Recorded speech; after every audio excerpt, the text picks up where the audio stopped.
हे फ्युचर लखपती फायनान्स फंडामध्ये तुमचं स्वागत आहे.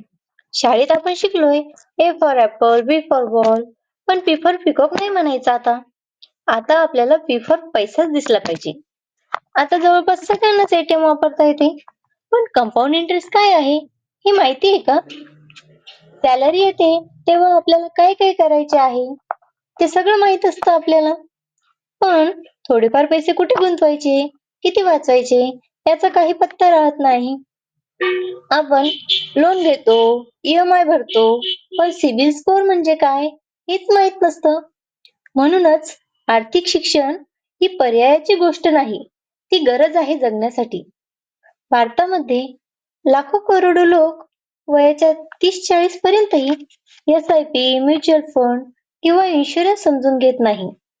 कारण आपल्याला हे कुठेही शिकवलं जात नाही. म्हणून आज लाखो करोडो लोक महिन्याअखेरीस पैशासाठी झगडताय. कारण त्यांनी पदवी घेतलीये, पण पैशावर पदवी घेतलीच नाही.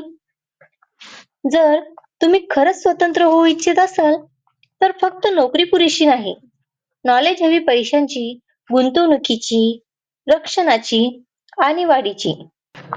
इमर्जन्सी फंड असणं हा लक्झरी नाही, ही गरज आहे. एस-आय-पी ही श्रीमंतांची खेळणी नाही, ही मध्यमवर्गीयांची सुपर पॉवर आहे. श्रीमंत माणूस हा श्रीमंत जन्माला येत नाही, तो फायनान्शियल नॉलेजने श्रीमंत होतो. तर मित्रांनो, आता वेळ आली आहे पैशाचं शिक्षण घेण्याची आणि इतरांनाही शिकवण्याची. या चॅनलवर तुम्हाला मिळणार आहे real life finance tips in full style मध्ये. लाईक करा, सबस्क्राईब करा आणि आपल्या मित्रांनाही शेअर करा. कारण आता भारताला हवं आहे फायनान्शियल नागरिक.